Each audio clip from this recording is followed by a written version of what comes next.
పోనీ ఇవ్వాలంటే దానికి రోడ్లు ఏమైనా ఉండాలి కదా. అమ్మాలంటే కొనేవాడైనా అప్రోచ్ రోడ్డు లోపల లేఅవుట్ లోపల రోడ్లు అడుగుతాడు కదా. పూర్వం వచ్చేది ఎప్పుడో అప్పుడు న్యూస్ పేపర్లో అడ్వర్టైజ్మెంట్ వచ్చేది.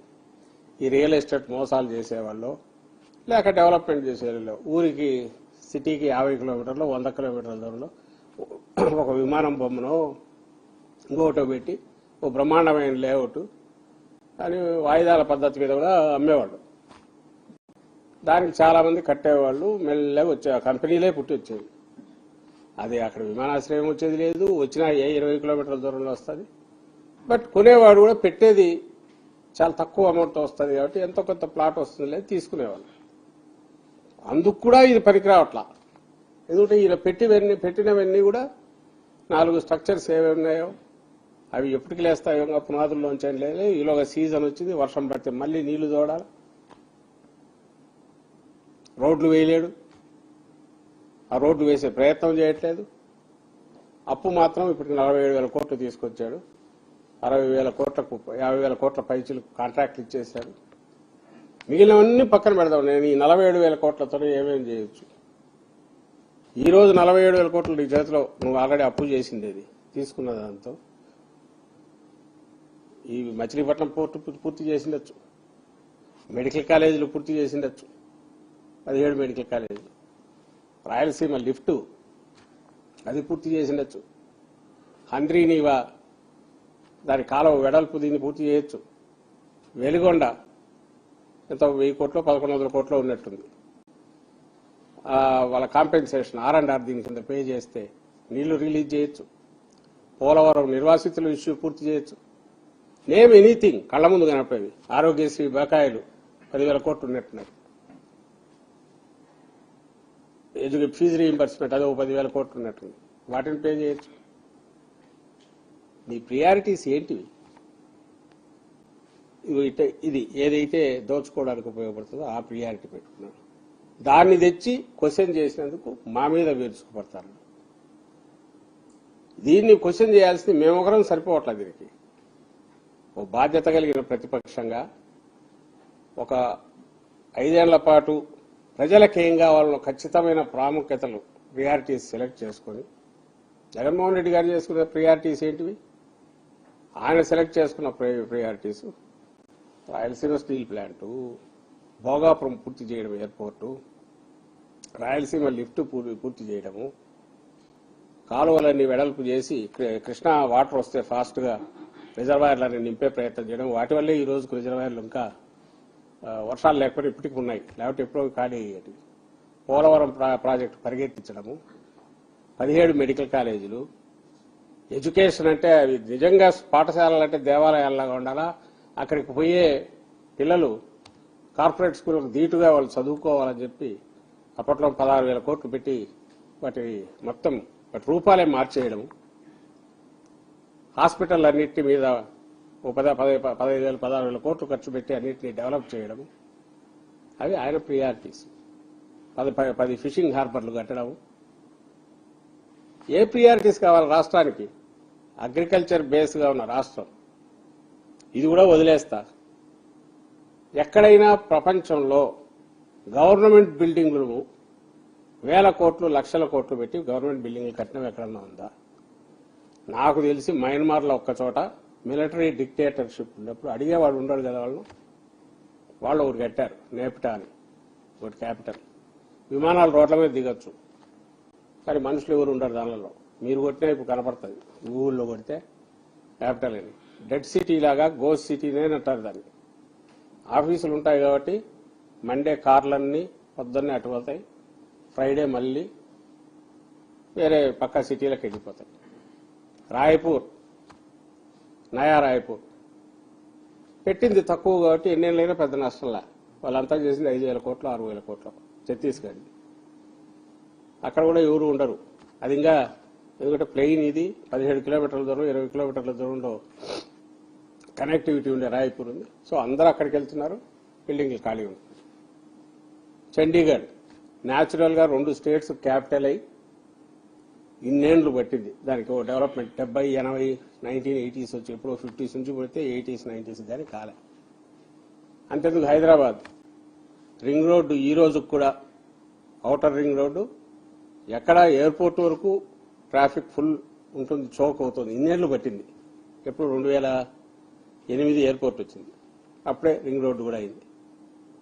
ఇంకా అటువైపు వెనక్కు పోతే ఫైనాన్షియల్ డిస్ట్రిక్ట్ దాటినా తగ్గుతా పటాంజలి దాటినాక రోడ్లన్నీ ఫ్రీగా ఉంటాయి. ఎందుకు? డెవలప్మెంట్ దట్ టేక్స్ టైం పడుతుంది కాబట్టి. నువ్వు అట్లా వదలగలిగితే, అంటే రైతుల భూములు వాళ్ళకి సంబంధించినంతకు మాస్టర్ ప్లాన్ వేసి రింగ్ రోడ్ వేసి నీకు కావాల్సిన దాంట్లో ఏదో పెట్టుకుని 1000 ఎకరాలు 2 ఎకరాలు పెట్టి ఉంటే నిజంగా ఈ రోజుకి అది ఇంకో రకంగా ఉండేది. అప్పుడు కూడా ఆ నేల దానికి పనికొచ్చేది కాదని మొత్తుకొని చెప్పారు. ఆయన శివరామకృష్ణ కమిటీ అదే చెప్పింది, ఎక్స్పర్ట్ కమిటీలు వచ్చినవన్నీ అవే చెప్పారు. డీసెంట్రలైజేషన్ ఒకటన్నారు, సెంట్రలైజేషన్ వద్దని. రెండవది ఆ టెర్రైన్ పనికిరాదు, అది రైస్ బౌల్ లాగా ఉంది, లేదా విభిన్నమైన ఇది ఉంది, ఒక గ్రీన్ ఎకో సిస్టమ్ డెవలప్ అయింది, దాన్ని ఇచ్చేయొద్దన్నారు. ఎందుకంటే అది లోతట్టు ప్రాంతం, ఫ్లడ్ ప్రోన్ ఏరియా, అసాధ్యం ఏంటి. నువ్వు అలాంటి చోట పోయి 50 అంతస్తులు 60 అంతస్తులు 52 లక్షల ఎస్ఎఫ్టీకి 20,000 ఖర్చు. ఎవరు అడగట్లా. అడుగుదామనే ప్రయత్నం చేస్తున్న జగన్మోహన్ రెడ్డి గారు కానీ వైఎస్ఆర్సీపీని కానీ బండలేసి డపా రాయి రప్ప ఏది దొరికితే అది కొట్టడము, బూతులు తిట్టడం, నోటికి వచ్చినట్టు ఏదంటే మాట్లాడడం. ఆ ఊపిరాడకుండా తెచ్చి ఎవరు నోరెత్తకుండా భయపెడుతున్నారు. దానికి బద్దలు కొట్టాలా, స్పష్టత ఇవ్వాలా. ఎందుకంటే వైఎస్ఆర్సీపీ వీ రిప్రజెంట్ జగన్మోహన్ రెడ్డి గారు and our party represent. Earlier government lead చేశాం 151 సీట్స్తో. ఇప్పుడు మొన్న కూడా 40% ఓట్స్ మాకు వచ్చాయి. ఇంతమంది వాయిస్ ఇది. ఆ వాయిస్ ఈరోజు వినిపిస్తున్నారు. అండ్ రేపు రియాలిటీ ఏముంటుంది మేము వచ్చిన తర్వాత చెప్తున్నారు. ఈ హక్కును కాదని ఎట్టంటారు నాకు అర్థం కావట్లే.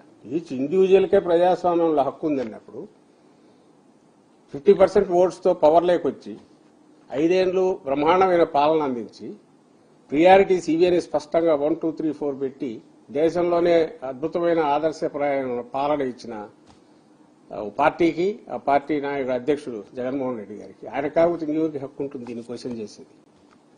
ఇప్పుడు మేము అడుగుతున్నది ఏంటంటే, జగన్మోహన్ రెడ్డి గారు ఆశిస్తున్నది, మా పార్టీ ఆశిస్తున్నది, ఈ క్వశ్చన్ మీడియా వేయాలి, ప్రతి ఒక్కరు ఆలోచించే ప్రతి ఒక్కరు వేయాలి, ప్రజలు అడగాలి. ఏందా నువ్వు ఎక్కడ పెడతావు? చిన్న మామూలు రైతు, వ్యవసాయం చేసే రైతు ఒక 50,000 లక్షలు పెట్టుబడి పెట్టాలంటే ఎట్లా వస్తుంది, రిటర్న్ ఏమొస్తుంది, ఎంత వస్తుంది, అప్పు ఎంత మిగులుతుంది, దానికి వడ్డీ ఎట్లా? తలకాయ 1,00,000 కోట్లు పెడితే ఏది 14-19 మధ్య దీంతో 1,00,000 కోట్లు పెడితే 1,00,000 కోట్లకు 8,000 కోట్లు నీకు వడ్డీ అయితే అప్పట్లో ఆ 1,00,000 కోట్లు ఇప్పుడు కాస్ట్ పెరిగినాక వీళ్ళు రివైజ్ రేట్ల ప్రకారమే డబుల్ అయిపోయినాయి. ఇంకా ఎంత వడ్డీ అవుతుంది? ఎన్నేళ్లు? ఇప్పటికే మన అప్పు వీళ్ళు చేసింది 3.5 లక్షల కోట్లు. ఎవరు? మన చంద్రబాబు నాయుడు వచ్చాక 2 ఏళ్లలో మొత్తం అప్పు 7 లక్షల కోట్లు ఎంతో ఉంది. మరి స్టేట్ ఏం కావాలా? దీని మీద ఇంకో 2 లక్షల కోట్లు పడేస్తే స్టేట్ ఏం కావాలా? అడగొద్దా ఎవరు? నువ్వు అది తీసి నువ్వు 5,000 కోట్లతో చెయ్యి, మరి 10,000 కోట్లతో చెయ్యి. వద్దని ఎవరున్నారు? నువ్వు 10,000 కోట్లతో నువ్వు ఏమీ చేయలేవని అందరికీ తెలుసు. లేదు, నీ హెరిటేజ్ అంతా అమ్మేసి ఇచ్చినప్పుడు నువ్వు చేయాలంటే చెయ్యి, వద్దులే ఎక్స్పెరిమెంట్ లేదు. నీ ఎక్స్పెరిమెంట్ నువ్వు చేసుకో, అభ్యంతరంలా. ప్రజల సొమ్ము, రాష్ట్ర సొమ్ము, రాష్ట్ర ప్రజలు కట్టే పన్నులు దేని మీద పడుతున్నావు అనేది కూడా ఏమాత్రం స్పృహ లేకుండా నీ బాధ్యతారాహిత్యంతో, చంద్రబాబు నాయుడు గారి బాధ్యతారాహిత్యంతో చేస్తున్న వీటన్నిటిని క్వశ్చన్ చేసిన వాళ్ళు ఏమో బాధ్యతారాహిత్యం అంట. రియల్ బాధ్యతారాహిత్యంతో స్టేట్ ధర్మకర్తలాగా ఉండాల్సిన వాడు దాన్ని దుర్వినియోగం చేసినవాడేమో తాను దార్శనికుడిని ప్రొజెక్ట్ చేసుకుంటే ఎట్లా కుదురుతుంది? లేదు, దీనికి వైబిలిటీ ఉందంటే చెప్పమనండి, అవి కదా చెప్పాల్సింది. జగన్మోహన్ రెడ్డి గారు 1, 2, 3, 4 క్వశ్చన్స్ కు ఎస్, దీంట్లో ఇది సెల్ఫ్ ఫైనాన్స్. ఎట్లా సెల్ఫ్ ఫైనాన్సా? ఎక్కడి నుంచి వస్తుంది ఫైనాన్స్? పైగా నువ్వు జీఎస్టీ కూడా వెనక్కు రీయింబర్స్ చేస్తుంది. ఇంకా నువ్వు ఆదాయం ఏముంది దీనికి వచ్చేది? నీకు నువ్వు కట్టినాక రెంట్కి ఇస్తావు. వాటి రెవెన్యూ దేని నుంచి వస్తుంది?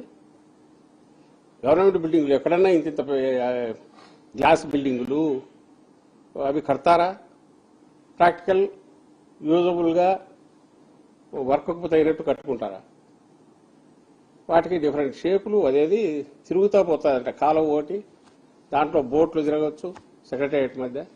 52 అంతస్తులో పోతే 50వ అంతస్తులో ఎవరు కూర్చోబెడతావు? మనకున్న పవర్ ఫ్లక్చుయేషన్స్, పవర్ ఇదేదన్నా అయితే ఏమవుతుంది? ఓ ప్రైవేట్ వాడైతే తన వైబిలిటీ తను ప్లాన్ చేసుకుంటాడు.